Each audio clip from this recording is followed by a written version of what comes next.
अक्कलकोट हे महाराष्ट्रातील एक प्रसिद्ध धार्मिक स्थळ आहे, जे श्री स्वामी समर्थ महाराजांमुळे ओळखले जाते। हे ठिकाण सोलापूरपासून फक्त 35 किलोमीटर अंतरावरती असून सोलापूरहून अक्कलकोटकडे दररोज बस सेवा उपलब्ध आहे। अक्कलकोटमध्ये स्वामी समर्थ महाराजांचे भव्य मंदिर आणि त्यांचा मठ आहे। या ठिकाणी दररोज हजारो भाविक दर्शनासाठी येतात। गावात भक्त निवासाची व्यवस्था आहे आणि अन्नछत्र मंडळातर्फे रोज 2 वेळा दुपारी 12 वाजता आणि रात्री 8 वाजता महाप्रसाद दिला जातो।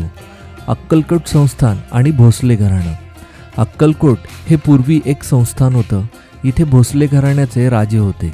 श्रीमंत फतेहसिंह राजे, मालोजी राजे आणि विजयसिंह राजे असे अनेक पराक्रमी राजे इथे राज्य करून गेले। पण अक्कलकोटचा खरा लौकिक वाढला तो दत्तावतारी साक्षात्कारी सिद्धपुरुष म्हणजेच श्री स्वामी समर्थ महाराजांमुळे। अक्कलकोटचे श्री स्वामी समर्थ महाराज हे दत्तावतारी सिद्धपुरुष होते। पंजाब राज्यात पानिपतजवळ छेलिया खेडेगावी गणेश मंदिराजवळ जमीन दुभंगून 8 वर्षाची मूर्ती प्रकट झाली। त्या मूर्तीने लगेच स्वामी समर्थ हा मनुष्यरूपी देह धारण केला।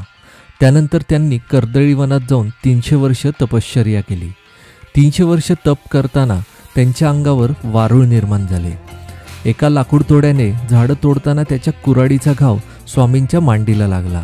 त्यामुळे त्यांची तपश्चर्या भंग होऊन स्वामी लोककल्याणासाठी कर्दळी वनातून बाहेर पडले। फिरत फिरत स्वामी 1844 साली मंगळवेढ्यास आले। तिथे 12 वर्ष राहून चैत्र शुद्ध द्वितीया 1856 साली ते अक्कलकोटला आले। अक्कलकोटला त्यांचे वास्तव्य 22 वर्ष म्हणजेच त्यांच्या समाधी काळापर्यंत होते। त्यांचे चरित्र चमत्काराच्या कृतीने भरलेले आहे। स्वामींचे वास्तव्य नेहमी वटवृक्षाच्या खालीच असे। स्वामींनी चैत्र शुद्ध त्रयोदशी सन 1878 मध्ये अक्कलकोट इथे दुपारी 12 वाजता समाधी घेतली। पूर्वजन्म स्वीकृतामुळे श्रींनी ज्याच्या घरी बरेच वर्ष वास्तव्य केले त्या भक्त चोळप्पाच्या इच्छेप्रमाणे श्रींची समाधी या मठात आहे। अक्कलकोट संस्थानाचे प्रशासक विंचुरकर श्वेतकृष्ट झाल्यावर दर्शनास आले असता त्यांनी श्रींना हिऱ्याची अंगठी अर्पण केली। ती विकून चोळप्पाने या पैशातून मठ बांधला। धारवाड जिल्ह्यातील कर्नाटक राज्य श्रीमंत सराफ बाळप्पा वयाच्या 30व्या वर्षी संसाराचा त्याग करून अक्कलकोटला गुरुशोधार्थ गेले।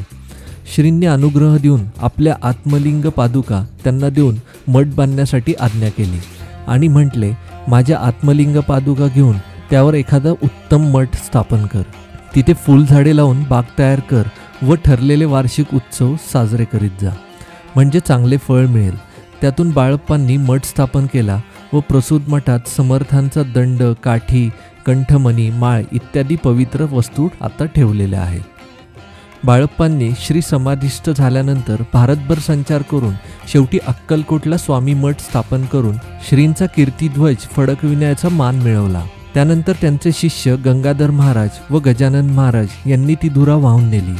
या मठात गुरुपौर्णिमा, दत्त जयंती, स्वामी जयंती वगैरे उत्सव मोठ्या उत्साहाने पार पाडले जातात। श्रींनी अक्कलकोटच्या 22 वर्षाच्या वास्तव्यात बराच काळ जिथे घालवला त्या वटवृक्षाखाली श्रींचे शिष्य ज्योतिबा पांडे यांनी स्वतःचे घरदार जमीन विकून मंदिर बांधले। श्री समाधिस्थ होण्यापूर्वी ज्योतिबाने श्रींना विचारले, माझे कसे होईल? श्री म्हणाले, तुम्ही वडाच्या पारंब्या धरून बसा, मी सदैव वटवृक्षाखाली आहे।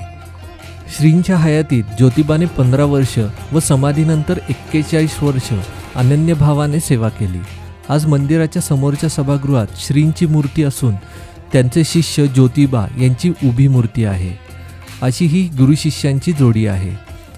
आता या मठाची व्यवस्था श्री स्वामी समर्थ वटवृक्ष संस्थानामार्फत केली जाते। येणाऱ्या भाविकांस पूजा, नैवेद्य, अभिषेक तसेच राहण्याची, भोजनाची व्यवस्था खोल्या देऊन या संस्थानामार्फत केली जाते। श्री नेहमी म्हणत, आमचे नाव नृसिंह भान, दत्तनगर मूळ, त्यातील सर्व गोष्टी येथे परिपूर्ण आहेत। या मठात श्रींच्या जागृत पादुका असून मठात गुरुपौर्णिमा, दत्त जयंती, स्वामी पुण्यतिथी वगैरे उत्सव संपन्न होतात।